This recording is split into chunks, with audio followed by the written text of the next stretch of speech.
स्वागत है बच्चों आपका अपने YouTube चैनल प्रिपेज पर।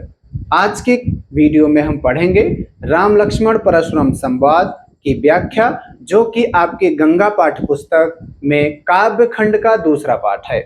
पहले पार्ट में आपने देखा कैसे परशुराम जी स्वयंवर सभा में प्रवेश करते हैं और वो क्रोधित होने के लिए जानबूझ करके पूछ रहे होते हैं राजा जनक से कि ये सब क्या हुआ है, क्यों ये सब इकट्ठा हुए हैं। ठीक, जबकि वो जान रहे होते हैं। ये आपने पहले पार्ट में पढ़ा। इसमें हम जानेंगे राजा जनक जी परशुराम जी से बताएंगे कि किस लिए राजा इकट्ठा हुए हैं, और ये बताते हुए ही तब तक उनकी निगाह पड़ती है टूटे हुए धनुष पर। क्या कुछ कहते हैं परशुराम जी, वो सब हम पढ़ेंगे। आइए पाठ को शुरू करते हैं। और शुरू करने से पहले आपको एक बात और बताते चलें। ये जो रामचरितमानस अवधि में लिखा गया है तुलसीदास जी द्वारा, इसका जो भाग आप यहाँ देखने के लिए पा रहे हैं, प्रत्येक पंक्ति अपने आप में एक अनोखी पंक्ति है। ऐसी रचना आज तक न कोई कर पाया है और न करेगा, जैसी रचना तुलसीदास जी ने की है।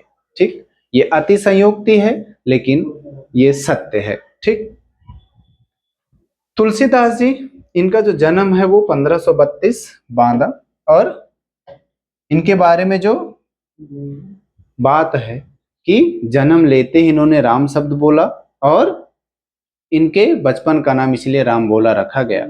पिताजी आत्माराम दुबे और माता हुलसी देवी, लेकिन माताजी की मृत्यु के बाद इन्हें दर दर की ठोकरें खानी पड़ी, लेकिन नरहरि दास जी की कृपा से, जो कि इनके गुरु थे, राम बोला जी आज तुलसीदास जी के नाम से प्रसिद्ध हैं, और उनकी जो रचना है रामचरितमानस वो महाकाव्य के रूप में प्रचलित है।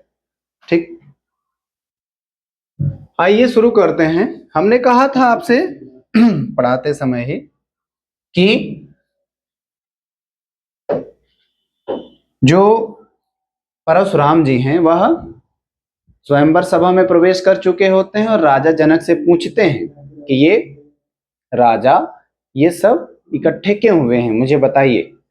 और वो इसलिए पूछते हैं जिससे कि राजा जनक जी बताएं, और उसी बीच वह धनुष के टूटने की बात को जाने और फिर क्रोधित होते हैं। अनजान बन के पूछते हैं, पहले पार्ट में आपने पढ़ा। आइए देखते हैं। समाचार कही जनक सुनाए, जहि कारण महीप सब आए। महीप मतलब राजा।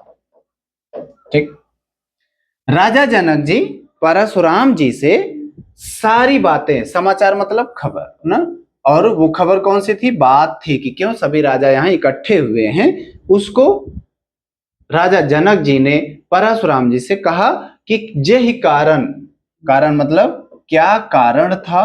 ठीक, और सब राजा यहाँ पर इकट्ठित हुए हैं। ठीक है ना, इकट्ठा हुए हैं। सुनत बचन फिरी अनत निहारे, देखे चाप खंड मही डारे। चाप खंड का मतलब होता है धनुष का टूटा हुआ भाग, धनुष का टूटा हुआ भाग, और मही मतलब होगा धरती, और डारे मतलब इधर उधर पड़ा हुआ। ठीक, उन्होंने देखा।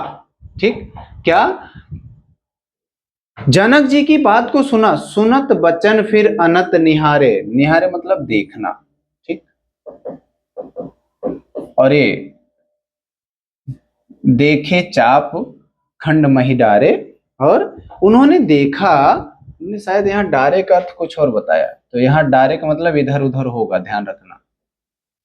ठीक, इधर उधर पड़ा रहना। ठीक, तो क्या हुआ, जो परशुराम जी हैं, परशुराम जी ने देखा, क्या देखा कि जो धनुष है वह इधर उधर टूटा हुआ पड़ा हुआ है, जिसकी वजह से अब उन्हें क्रोध करने का पूरा मौका मिल जाएगा। और उन्होंने कहा क्या, अतिरिस बोले वचन कठोरा। जैसे ही उन्होंने देखा उनके बात को, राजा जनक देखिए, सुनत बचन फिर अनत निहारे, जब राजा जनक जी की बात को सुना और फिर इधर उधर निहारे मतलब देखना, उन्होंने देखा, देखने के बाद उन्होंने पाया क्या कि धनुष का टूटा हुआ जो भाग है वो इधर उधर पृथ्वी पर पड़ा हुआ है, धनुष का जो टुकड़ा है। तो उन्होंने कहा अतिरिस, रिस मतलब यहाँ क्रोध, यहां नहीं, हाँ यही ठीक। अतिरिस बोले बचन कठोरा, क्रोध में आकर के उन्होंने बहुत कठोरता के साथ बोला, क्या बोला, कहु जड़ जनक धनुष कै तोरा, तोरा मतलब यहां तोड़ना, ठीक। थोड़ा सही से नहीं लिखे हैं, सही से लिख दें जिससे आपको पूरा सही से समझ में आए। यहां तोड़ना, ठीक। और ये जो धनुष, आप जान ही रहे हैं धनुष को, हाँ। कहु मतलब कहिए, जड़ मतलब यहां, जड़ मतलब मूर्ख, ठीक। कह रहे हैं उन्होंने क्रोध से बोला, बहुत क्रोधित होकर के कठोर वचन बोलते हुए उन्होंने कहा कि कहु जड़ जनक धनुष कै तोरा, हे मूर्ख, गुस्से में आ जाते हैं, बताओ किसने इस धनुष को तोड़ दिया। आगे फिर क्या, बेग दिखाओ मूढ़ नता आजू, बेग मतलब जल्दी, शीघ्र, दिखाओ, दिखाओ मतलब दिखाइए, मूढ़ मूर्ख, हे मूर्ख, शीघ्र मुझे तुरंत अभी दिखाओ, ना तो आजू, ये आजू अगली बात के लिए, मतलब तुरंत मुझे उस मूर्ख व्यक्ति को दिखाओ। उनको भी मूर्ख कहते हैं, किसको, जनक को भी और उनको भी मूर्ख कहते हैं, जिनको जिनको देखना है, क्या कहते हैं, हे मूर्ख, मुझे उस मूर्ख व्यक्ति को तुरंत दिखाओ। उलटहु मही जहां लही तव राजो, मही मतलब धरती, ठीक। उलट, उलटहु मतलब उलट पुलट दूंगा, मैं धरती को उलट पुलट दूंगा, जहां लही तव राजो, जहां तक तुम्हारा राज है, जहां तक तुम्हारा साम्राज्य है, जहां तक के आप राजा हैं, वहां तक की धरती को मैं उलट पुलट दूंगा, मतलब तहस नहस कर दूंगा। मुझे बताओ वो मूर्ख कौन है, नहीं तो मैं अब बाध्य हो जाऊंगा ऐसे कार्य करने के लिए, नष्ट करने के लिए धरती को। आगे क्या कहते हैं, अति डरु उतरु देत नृपुनाही, ध्यान दीजिएगा, अति मतलब बहुत, अति मतलब बहुत, डरु मतलब डर के कारण, उतरु मतलब उत्तर, उतरु मतलब उत्तर, देत मतलब देना, नृपुनाही, राजा जनक जी भयभीत हो जाते हैं और बहुत डर जाते हैं और डर के मारे कुछ बोल नहीं पाते हैं। उतरु देत नृपुनाही, नृप मतलब ये राजा, ठीक, मतलब बहुत भयभीत हो जाते हैं और भयभीत होने की वजह से कुछ बोल नहीं पाते हैं, चुप हो जाते हैं।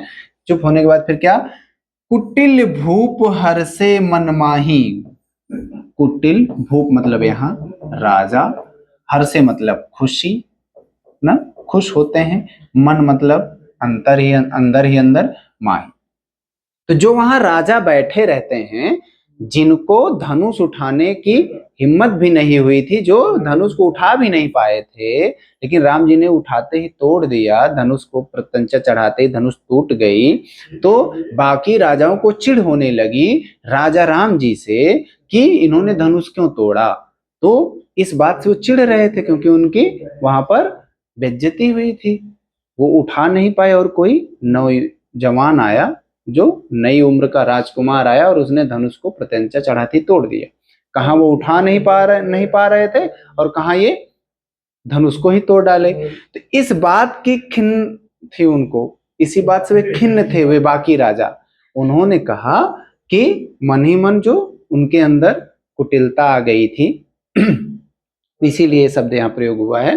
तो जो बाकी राजा थे वे बाकी राजा मन ही मन मुस्कुराए, खुशी हुए, बहुत अच्छा हुआ। अब यहाँ विनाश लीला चालू होने वाली है, क्योंकि अब धनुष टूटने से परशुराम जी क्रोधित हो गए हैं। मुझे नहीं दिए मौका, मौका तो दिया ही गया लेकिन उठा ही नहीं पाए, जब मुझे अवसर नहीं मिला तो बाकी किसी और को ये अवसर क्यों मिले कि वो सीता से विवाह करें। इसी बात से वो खुश होते हैं। आगे, सुर मुनि नाग नगर नर नारी। सुर मतलब देवता, मुनि मतलब ऋषि, नाग मतलब जीव जंतु, नर मतलब यहाँ पर जो मनुष्य हैं। देखिए, पुरुष महिला नर नारी मतलब सभी लोग क्या हो गए, सोचहि सकल त्रास उर भारी। सबके मन, उर मतलब हृदय ना, उर मतलब मन या हृदय, ठीक। भारी होने से देखिए सबके मन भारी हो गए, और मन भारी होने का मतलब सब दुखी हो गए, चिंता में पड़ गए कि परशुराम जी क्रोधित हो गए हैं। अब क्रोधित होने के बाद जरूर कुछ अनर्थ होने वाला है। तो क्या, सुर मुनि नाग नगर नर नारी। अभी काव्य सौंदर्य में आप यहाँ देखेंगे, यहाँ पर नाग नगर नर नारी अनुप्रास अलंकार है। सोचहि सकल त्रास उर भारी, सोचहि सकल में अनुप्रास अलंकार है, ठीक। तो यहाँ पर क्या कह रहे हैं, परशुराम जी की इस क्रोध वाली स्थिति को देख करके, उनके क्रोध को देख करके वहां पर मौजूद लोग जितने थे, जीव जंतु तक, ऊपर से जो देवता देख रहे थे। अभी यहाँ आपके मन में आएगा कि वहां देवता तो नहीं थे, तो ऊपर से जो देवता देख रहे थे वे सब, मतलब देवता, मनुष्य, और मनुष्यों में नर और नारी, पुरुष महिला, सब जीव जंतु सब परेशान हो गए, सब चिंतित हो गए कि अब नुकसान होने वाला है, अनर्थ हो जाएगा। आगे क्या होता है, मन पछताति सीय महतारी। सी जो है ये सीता जी के लिए आया है, और महतारी मतलब माता, ठीक। मन ही मन सीता जी की माता जी पछताने लगी, सोचने लगी कि इतना कुछ सही हुआ था, अब फिर से गड़बड़ हो गया। पहले तो कोई राजकुमार मिल नहीं रहा था जो धनुष को उठाए, एक चिंता की बात थी। राम जी धनुष को उठाते हैं, धनुष टूट जाता है तो उनको खुशी होती, चलो एक सुयोग्य वर मिला। अब इससे उनकी खुशी थोड़ी बढ़ी हुई थी, लेकिन तुरंत ही परशुराम जी का ये क्रोध देख करके उनकी माता भी चिंतित हो जाती हैं। क्यों? क्योंकि अब क्रोधित होने के बाद परशुराम जी क्या कुछ अनर्थ कर देंगे, ये शायद क्रोध में होने की वजह से उनको भी नहीं पता है। आगे क्या, विधि अब समरी बात बिगड़ी बिगाड़ी। मतलब जो बात बनी हुई थी, जो बात समरी मतलब जो बात बनी थी, बिगाड़ी मतलब बिगड़ना, वो बात भी बिगड़ चुकी है। और बिगड़ी क्या है, क्रोधित हो गए हैं परशुराम जी। अब उनके माता जी को, सीता जी की माता जी चिंतित हो गई, चिंतित होकर के सोच में पड़ गई कि जो बात बनी थी, किसी तरह एक राजकुमार मिला भी था, अब वह भी बिगड़ गया है। अब सीता जी का विवाह कैसे होगा। आगे, भृगुपति कर सुभाव सुन सीता। भृगुपति परशुराम जी के लिए आया है। तो जो भृगुपति परशुराम जी थे, भृगुवंशी जो परशुराम जी थे, वह उनके स्वभाव को देख करके जो सीता जी हैं वो क्या हो गई, सीता जी भी सोच में पड़ गई। और देखिए, सोच में पड़ने के बाद ये वाली जो लाइन है ना, बहुत अपने आप में देखिए, अरध निमेष कलप सम बीता। मतलब उन एक पल उनके लिए एक कल्प की भांति बीतने लगा। मतलब वो और अधिक चिंतित हो गई, इतना ज्यादा चिंतित हो गई कि एक एक पल, देखिए ये कल्प जो होता है, एक कल्प, ये अपने यहाँ की गणना होती है, और सम, और ये जो समय है, मतलब एक पल। ध्यान दीजिएगा, यहाँ लिखा गया होगा, लिखा है कि नहीं, ये देखिए, ये अरध निमेष, आधा पलक झपकाने का समय, कल्पसम कल्प के समान। ये बहुत लंबा समय होता है युग के ना, कई युग के बाद कल्प, ये सब व्यवस्था बनी है अपने यहाँ, कालगणना अपने यहाँ की।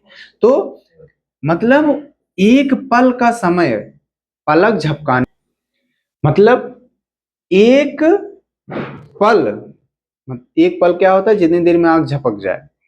तो कह रहे हैं कि सीता जी चिंतित हो गई, और उनकी चिंता इस प्रकार बढ़ गई कि एक एक पल उनके लिए एक कल्प के समान हो गया, एक युग से भी ज्यादा का समय होता है।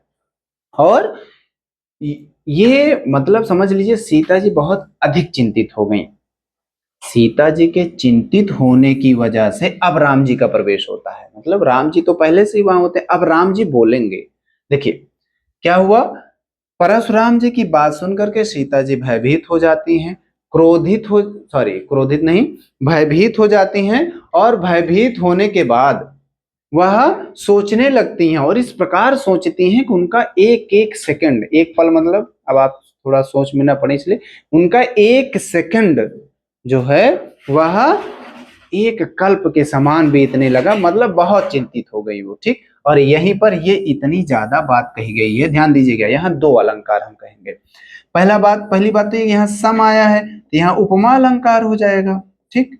यहाँ उपमा अलंकार भी हो जाएगा, लेकिन इसके साथ और ध्यान दीजिएगा, एक सेकंड का समय एक कल्प के बराबर, ये थोड़ा सा अतिशयोक्ति में आएगा, पूर्ण तरीके से नहीं, अतिशयोक्ति अलंकार कह सकते हैं, लेकिन सही यहां पर उपमा अलंकार ही होगा, ठीक। अब दोहा जो आया है, दोहा में राम जी बोल रहे हैं क्या, सभय बिलोके लोग सब जानी जानकी भीरु। सभय मतलब भय के साथ, और वो भय किसके साथ पास था, लोगों के पास।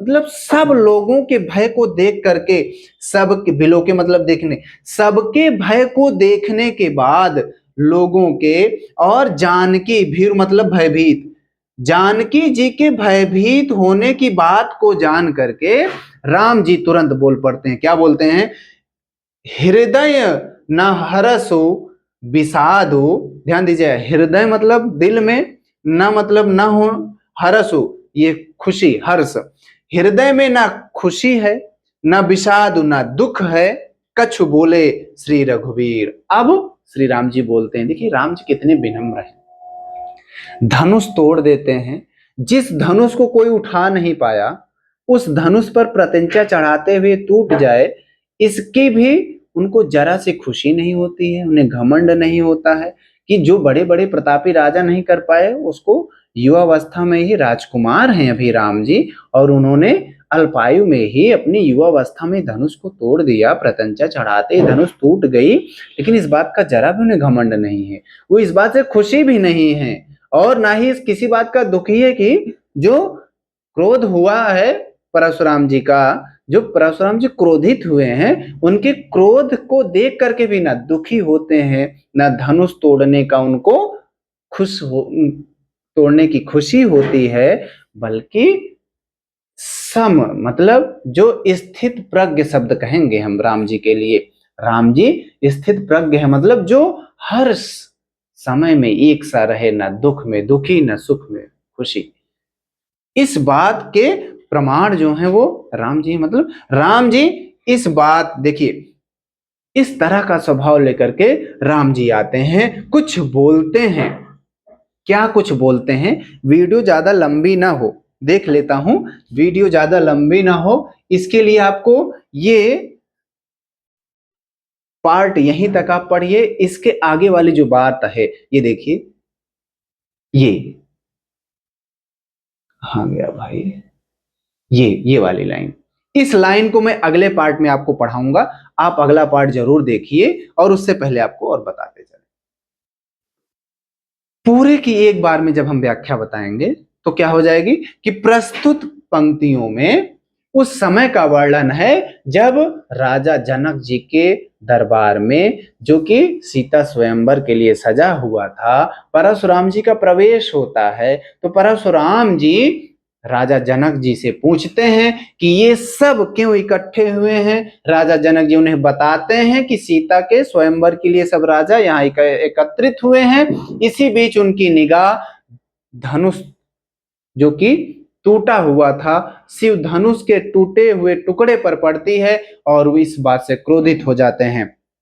क्रोध में आकर के वे राजा जनक जी से पूछते हैं कि हे मूर्ख, बताओ ये किसने ये कार्य किया है, जिसने हमारे आराध्य के धनुष को तोड़ दिया है, जल्दी बताओ, नहीं तो जहां तक आपका साम्राज्य है मैं उसको तहस नहस कर दूंगा। इस बात को सुन करके वहां पर जितने राजकुमार और वे सब मौजूद होते हैं, वे सब थोड़ा खुश होते हैं, जो राजा वहां मौजूद होते हैं, कि चलो इसी बहाने इन लोगों को इसका खामियाजा भुगतना पड़ेगा। लेकिन इसी बीच वहां पर मौजूद बाकी जनता, सीता जी की माता जी, सीता जी स्वयं जनक जी भी भयभीत हो जाते हैं। देवता से लेकर के स्त्री पुरुष यहाँ तक कि जीव जंतु सब दुखी हो जाते हैं, चिंता में पड़ जाते हैं कि आखिर अब आगे क्या कुछ होने वाला है। तभी सीता जी की माता जी सोचती हैं कि जो कुछ किसी तरह सही हुआ था, राजा जी ने किसी तरह एक राजकुमार को ढूंढा भी कि सीता जी का विवाह हो जाए। अब वह भी बात बिगड़ गई है, परशुराम जी क्रोधित हो गए हैं या जरूर कोई अनर्थ कर देंगे।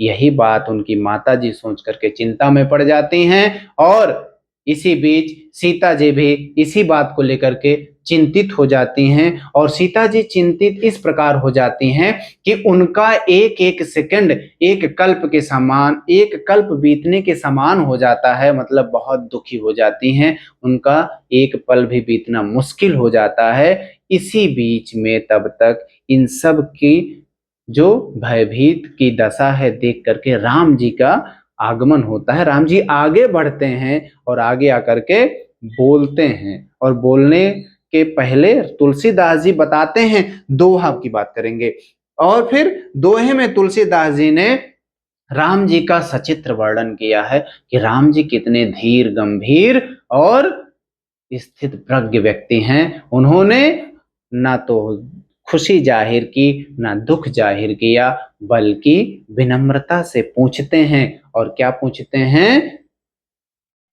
परशुराम जी से कहते हैं कि हे नाथ, ये शिव धनुष तोड़ने वाला कोई आपका दास ही होगा, हुई है क्यों एक दास है तुम्हारा ना।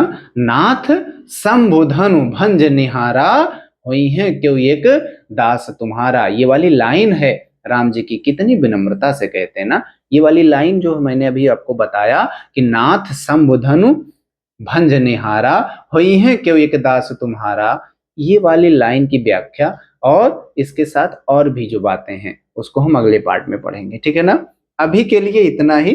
काव्य सौंदर्य की जब हम बात करेंगे तो काव्य सौंदर्य में हम बताएंगे, भाव सौंदर्य में, कि प्रस्तुत पंक्तियों में उस समय का वर्णन है जब राजा जनक जी के दरबार में सारे राजकुमार, सारे लोग, सारे दरबारी, दरबार में उपस्थित लोग सभी भयभीत हो जाते हैं, उसका वर्णन हुआ है। शिल्प सौंदर्य में जब हम बात करेंगे शिल्प सौंदर्य की, तो भाषा सरल और समझ में आने वाली है, अवधि में लिखी गई है, गीतात्मक शैली का प्रयोग हुआ है, आए सुनाए निहारे डारे कठोरा तोरा तुकांत शब्दों का प्रयोग हुआ है। और इसके बाद देखिए, सुर मुनि नाग नगर नर नारी, नाग नगर नर नारी सोचहि सकल में अनुप्रास अलंकार है, अरध निमेष कल्प समबीता, इसमें उपमा अलंकार है।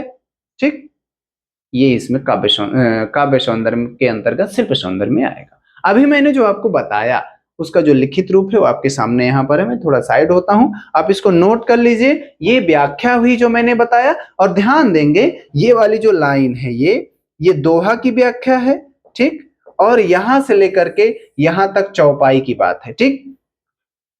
इसके बाद नोट कर लिए होंगे ना।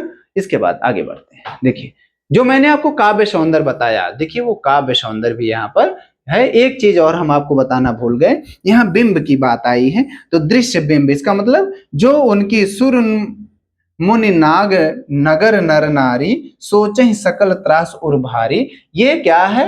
ये क्रोध, सब चिंतित हो जाते हैं परशुराम जी के क्रोध को देख करके, दृश्य बिंब है, ठीक।